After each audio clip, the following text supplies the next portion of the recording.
Ngayon, eto, puntahan natin ng mabilisan ho, mga boss chief mo, sir. Eto ha, inquest prosecutor. Oh, attention, inquest prosecutor daw ho, mga boss chief mo, sir. Nakita ko lang ho ito, mga kababayan. Ayan oh, pambansang kawanihan ng pagsisiyasat. Sa madaling salita, NBI, mga bossing, no? Gusto ko lang po, kailangan ko magbasa dito, mga boss chief mo, sir, kung ano mismo ang nakasaad o ang kwento, istorya nitong inquest, itong sa inquest prosecutor ho, mga kababayan. Basahin natin. Sir, respectfully transmitted for inquest proceeding, no? Ang alam ko kapag ka inquest, yun yung magpapiano Tan, yung mga thumb marks no? Yung mga fingerprints, yun na yung ini-inquest. Respectfully transmitted for inquest proceedings, no? Are the record and result of the investigation on entrapment, no? And rescue operation conducted by operatives of the NBI Special Task Group, NBI STG, no, led by Attorney Marvin Gaganyo, puro attorney yung nasa no, sa NBI. And Agent Queenie Joy, kaya nga agent on case, no, recommended for prosecution daw ho. Ito daw po yung mga pangalan, mga bossing, Zerin Development Corporation. Zerin Development Corporation at large, no? Number 1, Julie Rose T. Defensor, Chairman and President, residing, hindi ko na babasahin yan. Sino yun? Sandali lang. Hindi, titignan ko lang dito kasi ni-research namin ang hirap kabisaduhin, no, mga bayan. Naku po. Sabi dito, mga boss chief mo, sir, Julie Rose T. Defensor, Chairman and President, wife of Mike Defensor. Uy, yung pinsan ko, nandiyan na, Pinsan. Pagkadating ko dyan sa Singapore, magpakain ka, ha? Okay na sa akin yung mga bibingka dyan sa Lucky Plaza. Uulitin ko ho, ayan, yung nakita niyo pangalan, Julie Rose T. Defensor. Si Julie Rose T. Defensor daw ho ay asawa ni Mike Defensor. Nako po. Ngayon naman, si Roman T. Santos. Si Pearl Desiree M. Mencias, no? Michael Pahatin. Ang tanong dito, si Michael Pahatin ba yung naririnig natin? Yung naku, masarap yan pag minamasa, pinsan, yung bibingka. Tama ba ako pag minamasa yung bibingka? Masarap.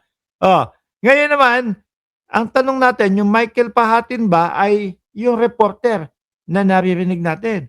No? Sumunod, Miguel Gabriel T. Defensor. Treasurer daw ho. Sino? Si Miguel Defensor, no? Si Gabriel Defensor, which is ayan, son, anak naman ni Mike Defensor. Putik na yari ito. Son of following anak ni Defensor, following an entrapment and rescue operation conducted in Pasig. Based on NBI records, no, date April 23, 2026. Anong petsa ngayon? 24 dyan sa Pilipinas. So sa madaling salita ho, mga kababayan, ano lang to, kahapon o kagabi, no? Based on NBI record dated April 23, the case stamped in intelligence information that a commercial establishment was being used as a front for organized prostitution daw ha. Aba, baka kaya nagngangangal-ngal si Defensor ngayon. No? Kaya simulat sa pool pa lang ho, nung si Pangulong Bongbong Marcos maupo, nakisali na si Defensor sa sa pagpapababa kay Pangulong Bongbong Marcos. Ito, basahin pa natin, ha? Surveillance and lab authorities conducted surveillance operation in early April 2026, no? confirming that establishment operated under the guise of legitimate business, customers were reportedly offered sexual services. O ganun ho, yung ino-offer nila mga kababayan daw. Base ha. Um, through intermediaries with transaction latter consummated in nearby hotel. Aba, yung kagedli lang. Service fees range from 10,000 to 20,000 depending on the arrangement. Aba, April 2021, NBI agent launched coordinate and trumpet operation with support of DSWD, DOJ, DOJ Interagency Council Against Trafficking and PNP. So may mga minor de edad din. Oy, pinsan, ilang taon ka na? Putek ka, baka mamaya sabihin, si Mark Ramos pupunta sa Singapore tapos ipinagluto ng bibingka nung pinsan niya. So, ngayon, may kaduktong pa ito Putik, yari ito. Mga kababayan, akala ko si Defensor talaga. Hindi, Defensor naman din apelido nung misis, tsaka nung anak, mga kababayan. Mali lang naman yung nailagay na litrato, si Mike Defensor. Ngayon, ang maiisip natin dyan, baka kaya nagngangawa at galit at gusto na mapababa si Pangulong Bongbong Marcos ni Defensor dahil sa mga ganito. May mga illegal di umano na mga gawain yung pamilya nila. No? Ituloy natin, may mga naka-highlights pa. When and where committed April 21, 2026, 11:30 p.m. onwards inside Chicago, formerly Benito Luna, with business address at Chicago Cliff Point, CW Home Depot, compound, Julia Varga. Ayan daw, crime committed, Section 4, and act of trafficking, nakpatay. Parang magagaya ito kay Roque no? Qualified trafficking, wala pong yan, piyansa. Mga kababayan, nangyari pa. Sadali nga, tingnan na natin. Mike Defensor wife. Pero ayan nandiyan Mike Defensor wife. No? Ayan. Ito ba talaga yun? Julie Rose. Oo nga. Naku po, oo nga. Yun. Ayan, naku, 21 minutes. Naku, ayan. Eksakto. Nauna pa ako Nauna pa ako. Kasi 21 minuto. Ayan, Bilyonaryo News. Basahin natin yung sa Bilyonaryo News mismo. Just in, NBI Director Melvin Matibag confirmed to Bilyonaryo News Channel that Mike Defensor wives and son, Julie Rose Defensor and Miguel Gabriel Defensor, are among those recommended for charges over their alleged involvement in the trafficking of 54 women rescued during a recent anti-human trafficking. Nako, alam ko na sasabihin. No? Nako, mukhang alam ko na sasabihin ng mga DDS dito. Sabihin na naman po ng mga DDS, mga kababayan na tignan nyo, lahat ng kumukontra sa administrasyon, pinapa-aresto, pinapahuli. Sabi ni Sir Danilo Espeo, makakabawi na tayo kay Ngotbi. Tsaka ito mga kababayan, pag sinabing human trafficking, wala pong bail yan. Wala pong piyansa yan. So sa madaling salita mga kababayan, nasa oblo sila.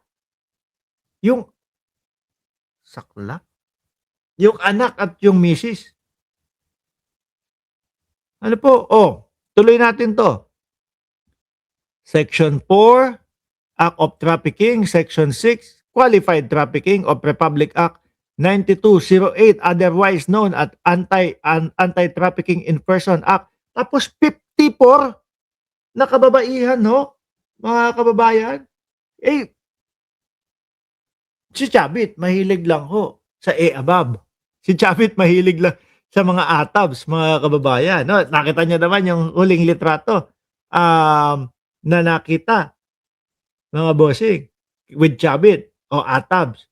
Pero yung ganito na ang front daw, yung kung anong front, tapos ang pinaka talagang kapagka nag-aano na sila, pukpukan 'no, mga kababayan. Base doon sa ano, nakasulat is, 10 hanggang 20,000.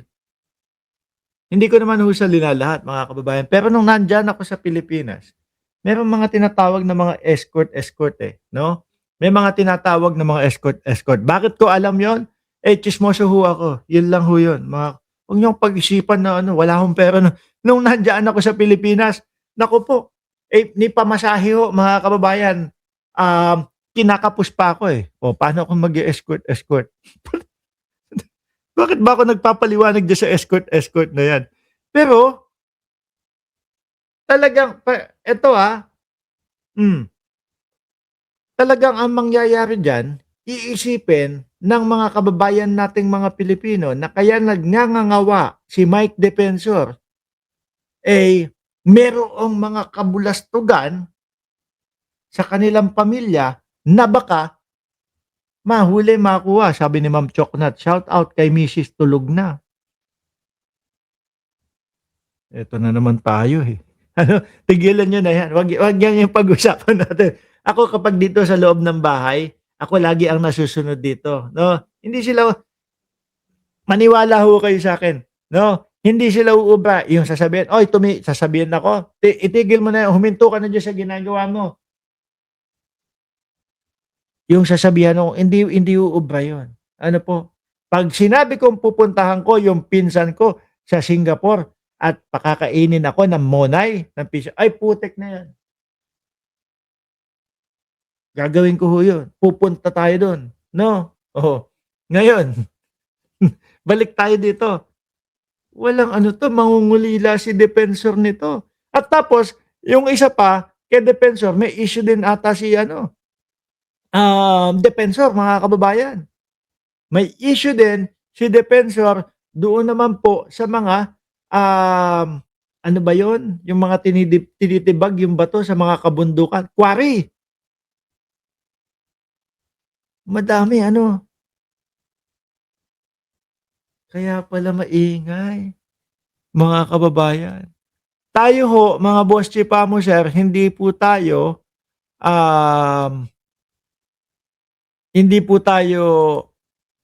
nagiging masaya doon sa mga ganitong pangyayari. Pero kapagka merong mga talagang katotohanan 'to, yari sila. Biruin mo 54 na babae, 'no? Hindi ilang counts 'yan, 54 'yan. Kung hindi man ako nagkakamali, sa human trafficking, Karina Bagasolo, shout out sa iyo, at Randy Gorospe, 'no? Kung hindi ako nagkakamali sa human trafficking ho, pagka isa yung naghahabla sa iyo, may posibilidad at maaari ka pa, 'no, na makapag-bail. Pero kapagka dalawa pataas, bumalabs na ho yata, mga kababayan. Basahin natin 'to, How committed, 'no? On April 2026, the National Bureau of Investigation Special Task Group, NBI, received an information from a confidential informant regarding alleged trafficking in persons, no, activities being committed by a certain subject chat and several John Does, no, in passing for sexual exploitation, which includes sexual intercourse for a free to paying customer. Yan nga yung sinasabi na 10 hanggang 19,000. Dapat mga class A yan. Base po yun, Base po iyon, mga kababayan, sa mga naririnig kong mga tsismis-tsismis. Na meron daw mga class A, meron mga class B, at ganun daw po yung presyuhan. Dun lang yun, On 7th April 2026, a surveillance team went to the establishment to verify the information given by the CI, no? Thereafter, it was identified that the establishment operate under the name of Chicago. Ayos formerly Benito Luna, with address Home Depot. Putik na 'to, parang alam ko na 'to. Hindi ba ito yung sa ano? Kasi sa Libis madalas ho tayo diyan, eh. Dati ho mga kababayan. Merong, bago ka dumating sa kanto, merong napakalaki na Home Depot. Ewan ko lang kung hanggang ngayon nandiyan pa din ho 'yun, 'no? Tapos sa bandang 'pag kumaliwa ka, papasok dun sa Home Depot, sa likod ng Home Depot, yung ano, yung gimikan naman, 'no, na di umano daw. Sinasabi ni Chavit Singson na siya ang nagmamay-ari, kaso pinagiba ni Pangulong Bongbong Marcos para maging istasyon ng tren kung di ako nagkakamali. 'Di ho ba? Tapos bandang likod ito, meron akong mga nakikita bandang likod ng Home Depot, mga bar dun. Metro Walk yung kay Chavit, 'yan, 'di ba? Yun, natatandaan ko pa din ang Pilipinas, ano? Ang puso ho natin ang Pilipinas po nasa puso natin, eh. Formerly Benito Luna with address located in Chicago Cliff Point Square, Home Depot compound, Julia Vargas, no, Ugong. Chicago functions as a disco bar. Oh, okay. Disco bar, nightclubs, karaoke, KTV lounge, and hotel. Duktong-duktong. So, ang posibleng mangyari, mga parokyano, pupunta doon sa nightclub, no? Magkakaraoke, ganito, ganyan. Tapos, baka merong sa loob na taga-alok. Ina-analyze lang po natin, mga kababayan, kung ano yung posible na pangyayari. Base po dito sa inano ng NBI. Tapos may mag-aalok. Pagka-alok, okay, 10,000, 20,000, no? Sige, dito, diretso na sa hotel. Pwedeng ganun ho, mga kababayan, ano? Through surveillance operation, sino kaya yung ginamit ng siyempre ganun ho, di ba? May gagamitin ng NBI. Ikaw, papasok ka ha. Ikaw yung magbabayad. Kailangan, aabot kayo doon sa hotel. Sino kaya yun? Ang buenos nun siguro, ano? One-stop shop, sabi ni Danilo Espejo. Kung ang Pangulong Bongbong Marcos merong one-stop shop, no, para sa mga OFW, dito naman one-stop shop na ganito naman ang gawain. Through surveillance operation, it was revealed that the modus operandi of subject is to offer victims who are customer care assistant, CCA, for sexual exploitation for a fee through lineup and show up home 6th floor. Nandoon na. But anyway, hindi tayo natutuwa doon sa mga sinapit po. Pero kapag ganyan naman ang gawain, yari patay. Lalong magwawala si defensor siguro nito. Ano? Tingnan natin kung ano ang magiging dahilan. Tingnan natin kung ano ang mga sasabihin ni Mike Defensor patungkol po dito. Kasi wala pa akong nakikita, eh. No? Sisihin kaya si President Marcos, ang sabihin kaya ni Mike Defensor, tingnan nyo po, ayan, unti-unti na po kaming ginigipit at tinataniman na po kami ng mga ebidensya, etc. Panigurado ho, ang NBI, kumpletos recados po, may mga video, may mga etc. At kung ano-ano pa po yan. Di ba?